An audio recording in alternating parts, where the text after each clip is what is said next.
Welcome to Study Faith with AI, where we use the power of AI to help you explore the Church of Jesus Christ of Latter-day Saints. I'm Meg Jensen. And I'm Paul Carter. And we're Google AIs. Whether you're a lifelong member or just starting to learn about the church, we're here to dive deep into its history, beliefs, and culture. So if you're ready to learn, you're in the right place. That's right. Let's get started. Welcome to the deep dive. Yeah. Today we are tackling, well, a sensitive and for many, a deeply personal topic. The disciplinary actions taken by the Latter-day Saint Church against some prominent online voices. Yeah, it's definitely sensitive territory. We've pulled together quite a stack of sources for this deep dive. Articles, transcripts from meetings, press conferences, even excerpts from YouTube videos shared by the individuals themselves. A lot to work through. For sure. It's a rich, but sometimes pretty challenging body of material. So our mission here is to really get into these sources, try to unpack the key bits of knowledge to understand how and why the church has disciplined individuals who, well, gain significant online followings while publicly questioning or critiquing aspects of the faith. Exactly. And to do that, we'll focus on the experiences of 4 individuals highlighted in this material.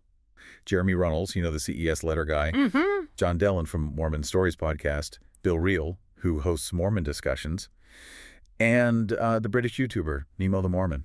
Looking at their stories, as told through these sources, it offers a really unique window into this complex dynamic. The institution versus the member in the digital age. Right.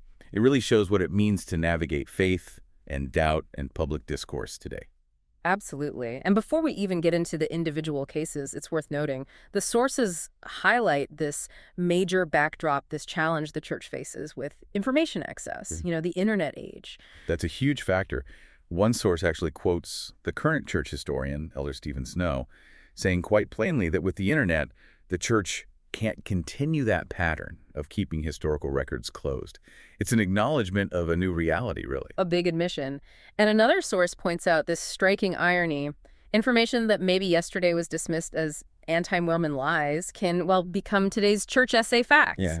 It really highlights this tension, doesn't it? This pull between trying to maintain a specific narrative and just the sheer availability of information that prompts questions and, inevitably challenges that more traditional correlated story. It does. And the sources kind of frame this as a fundamental shift. The age of Google, social media, have made applying those old 20th century information control tactics feel almost, one source used the word Orwellian. Information is just too accessible now. Okay, let's dive into our first case then. John Dehlin. What do the sources reveal about his experience? We learn he was involved in a lot of efforts aimed at understanding, supporting members who struggle or question, things like the Why Mormons Question Survey, staylds.com. His podcast, too, Mormon Matters and a Thoughtful Faith. Right. And according to sources within headquarters cited in the material, he even felt some of these efforts were sort of aligning with the church's own stated initiative to be more forthcoming about its history. Yes, but the sources detail that Dehlin felt he was under these ongoing investigations leading up to 2014, which he described as feeling like harassment. Whoa, yeah. And then he was contacted by a stake president he didn't even know, Brian King, who informed him of an upcoming disciplinary council. The intent, according to the sources, was disfellowshipping or excommunication. And the sources are pretty clear about the terms Dehlin was reportedly given to avoid that discipline, right? Very clear. He was told he needed to stop voicing public doubt or criticism and also cease public support for same-sex marriage and the ordained women movement. Tough terms. And the material shows both Dehlin and his wife responded they just couldn't agree to those terms based on their conscience. So his disciplinary council was initially set for January 25, 2015. Then it got moved to February 8th. Now, here's where a detail from a church newsroom response mentioned in one source becomes really interesting.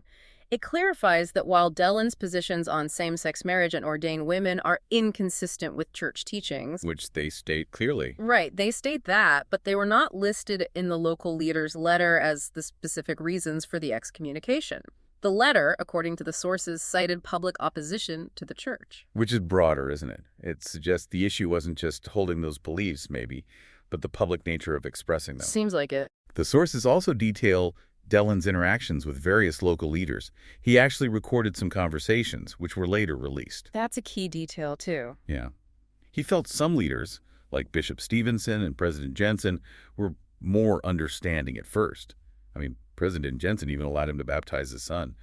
But President King seemed less focused on the specific content and maybe more on his public image, his perceived tone, things found via Google searches. That detail about President King focusing on Google searches is pretty striking, and the sources include another particularly jarring account from Dehlin, his description of feeling like he was being secretly investigated. By home teachers and a professor. Yeah, who he felt were reporting back to leaders. He used the term KGB to describe that feeling. That's intense. It is. And he also mentions intelligence gathered by apologists being sent to his leaders as well.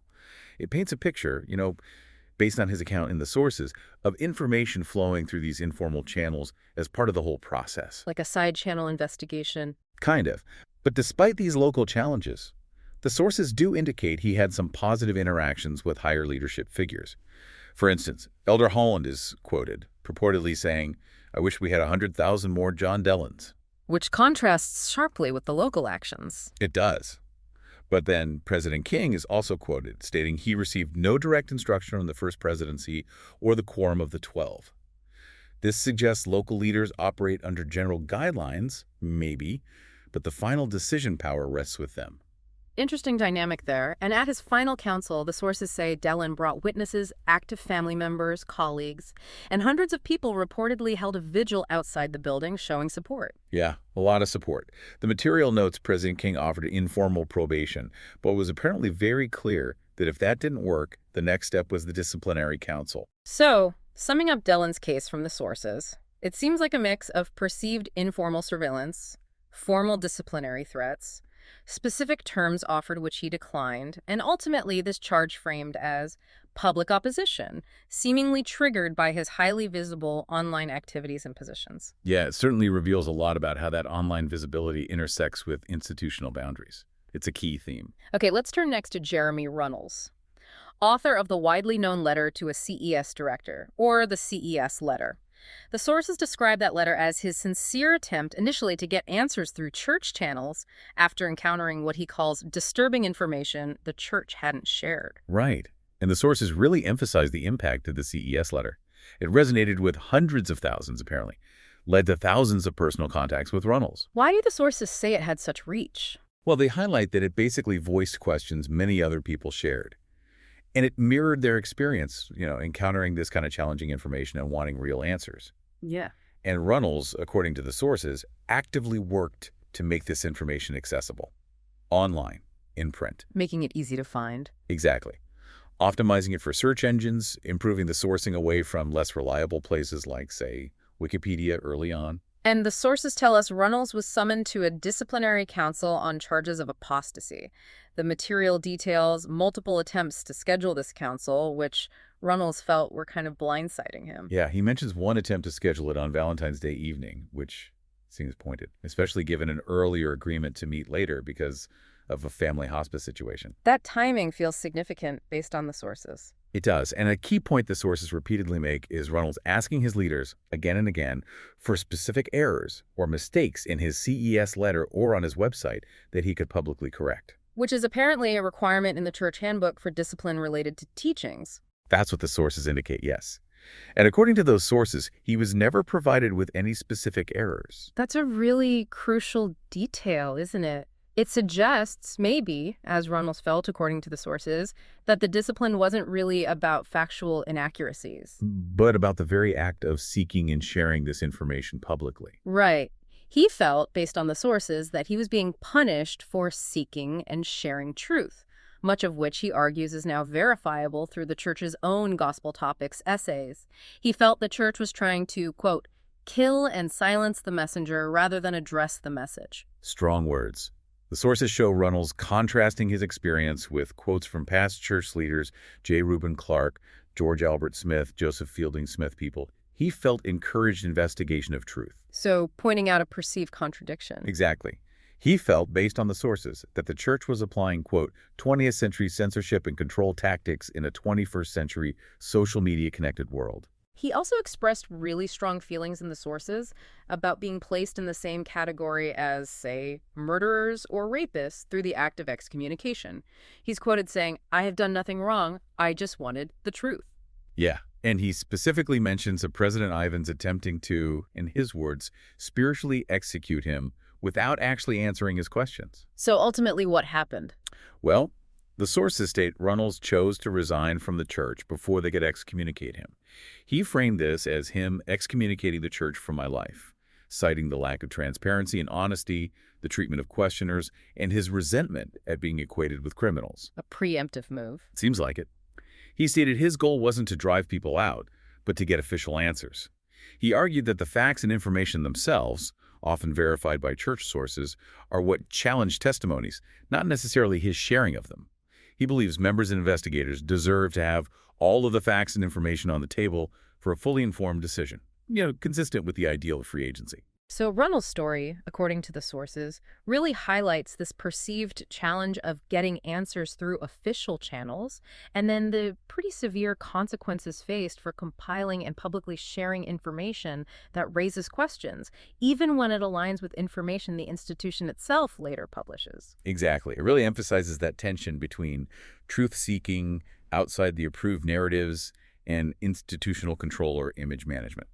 Okay, our next case from the sources is Bill Reel, a former bishop, host of the Mormon Discussions podcast.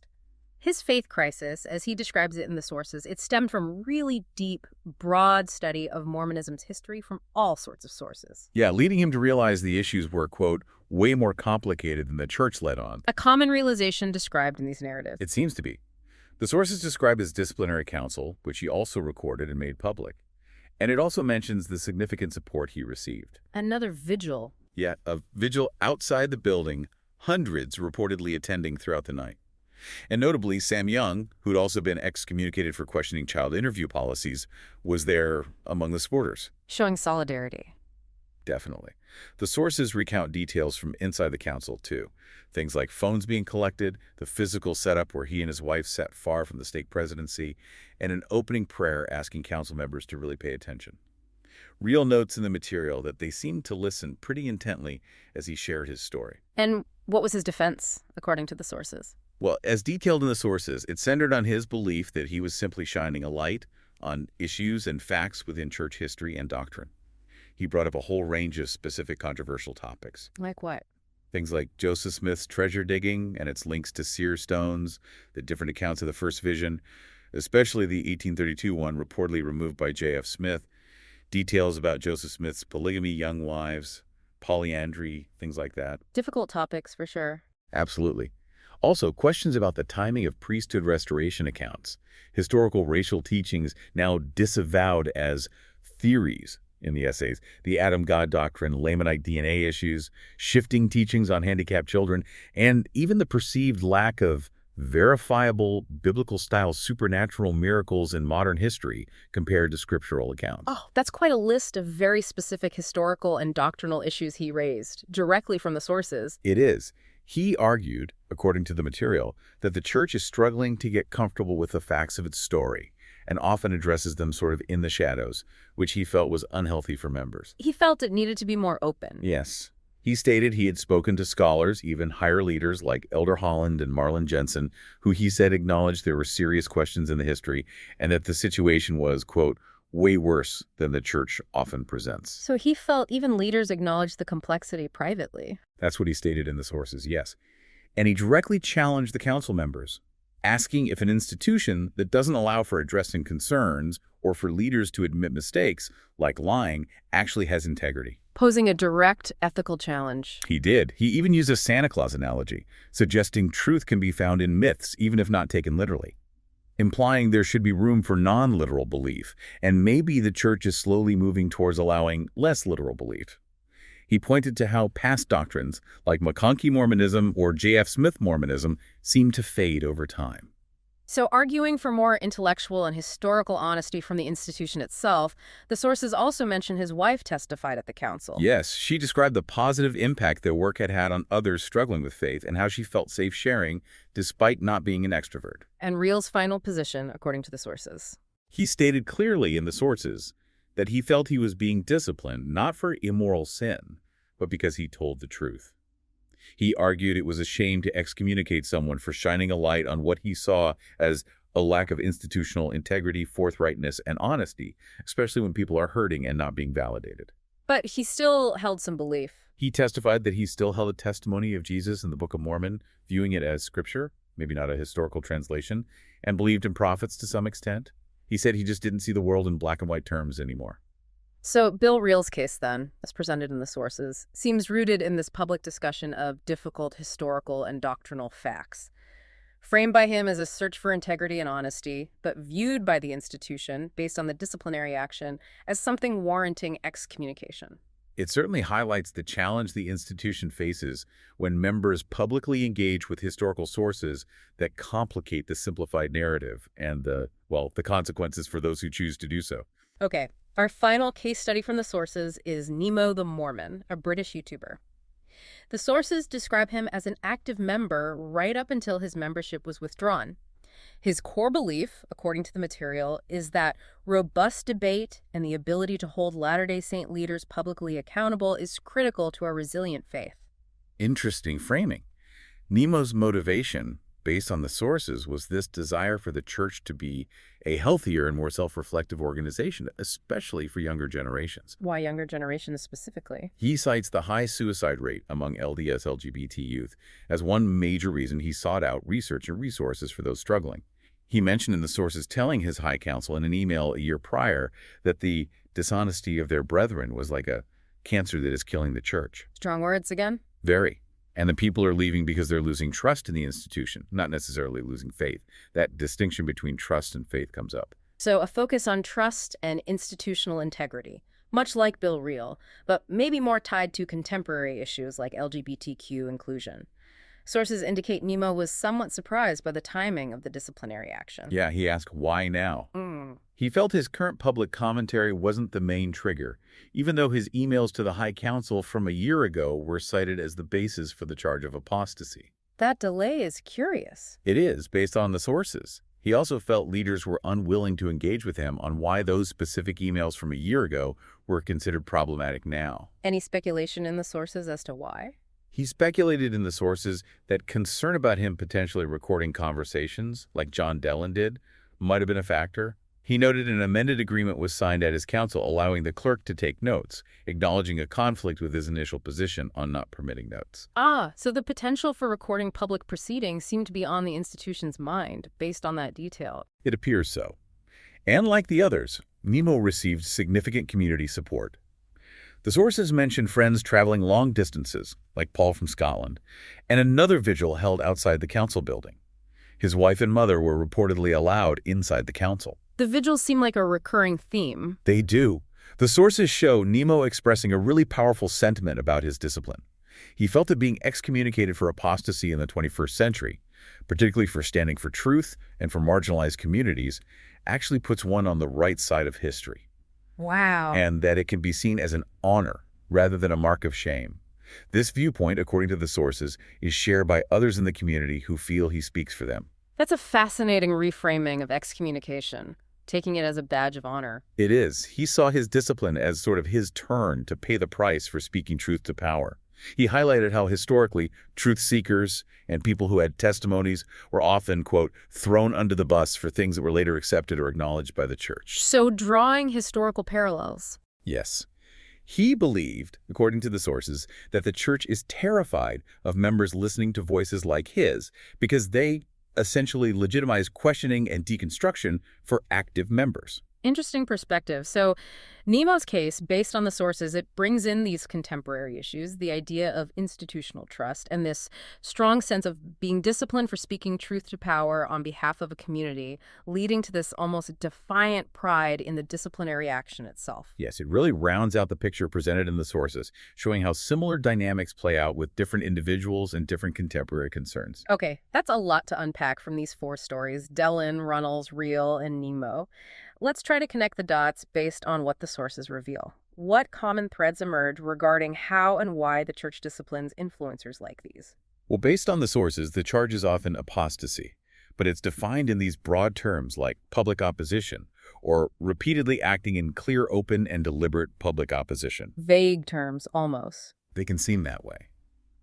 But the actions triggering these charges, according to the material we reviewed, consistently involve publicly sharing information, questioning doctrine or history, or supporting positions like LGBTQ inclusion, or greater roles for women that challenge the correlated narrative or stated leadership positions. It really does seem like the public nature of the questioning and critique, especially when it's amplified by online platforms and gains influence, is the critical factor. Maybe more so than just having private doubts. I think the sources strongly suggest that. We heard from both Runnels and Reel about the difficulty of getting direct answers through official channels, right? Yeah. And how their efforts to publicize the questions came when those answers weren't forthcoming. The public square becomes the only option, in their view. Potentially.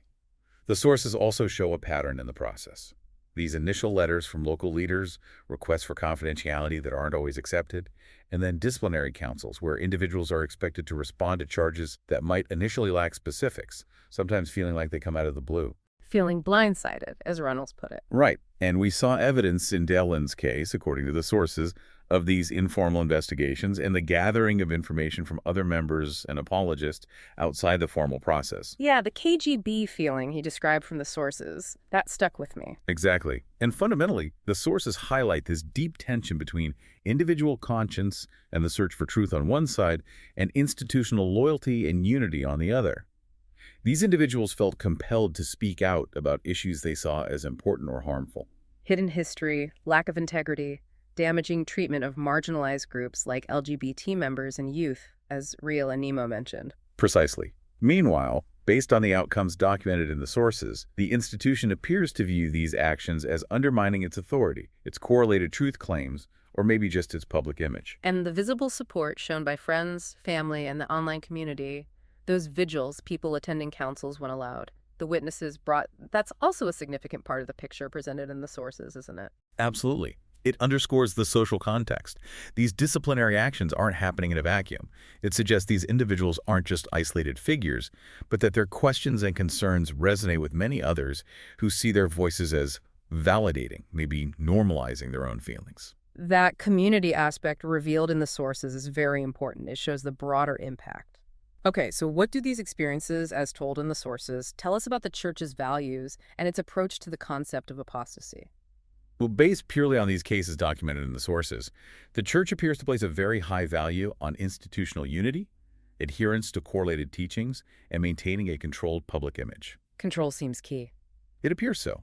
Sometimes, according to these accounts, this seems to take precedence over open historical inquiry or public dissent, even when that dissent is rooted in publicly available facts or, concerns about institutional integrity and well-being, like Nemo pointed out regarding the suicide rate linked to LGBTQ policies.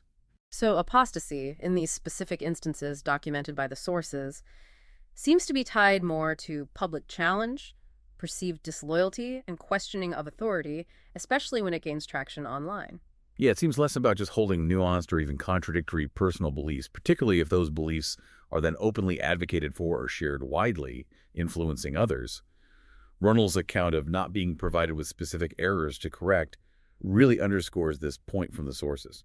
Right, it suggests the challenge was the public sharing of the information itself, not necessarily any factual inaccuracy within it. That distinction feels like a key takeaway from the sources, yes. Okay, so what other key takeaways might active or questioning church members draw from these deep dives based on the material we've explored? Well, I think these cases, as presented in the sources, illustrate pretty clearly that publicly challenging the institution or sharing unsanctioned information, even when it's based on documented facts or comes after attempts to seek answers through official channels, carries a real risk of formal disciplinary action, potentially up to and including excommunication. A sobering reality presented in these accounts. It is. It suggests the space for public critique or raising difficult questions is, well, limited, particularly for those who gain influence online.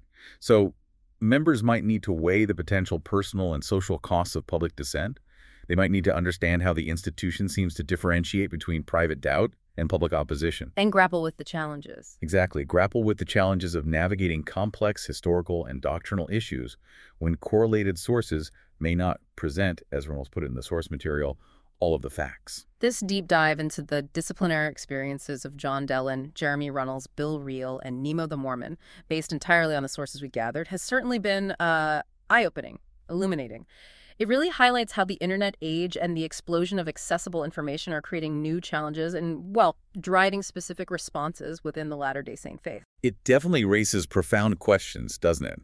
Questions about the very nature of faith, doubt, loyalty, and what constitutes truth in a world where information is just so readily available and public discourse can be amplified instantly online. So, reflecting on everything we've explored in these sources today, here's something for you, the listener, to ponder. When an institution is perceived by some, based on accounts like these, as struggling to reconcile its history and teachings with new information or evolving social understanding, how does its response to public questioning and criticism shape the trust and faith of its members, particularly those who are seeking transparency and institutional integrity? It's a heavy question. Consider what these stories, drawn from the sources we looked at, might mean for your own personal journey as you navigate faith, information, and community in this digital age.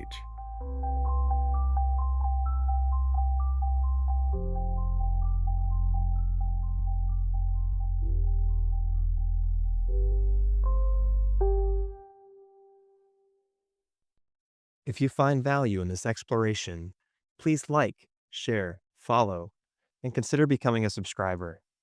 Your contributions help keep these conversations going and allows us to maintain the highest quality production. You can find all the details at studyfaithwithai.com. Thank you for being part of this journey.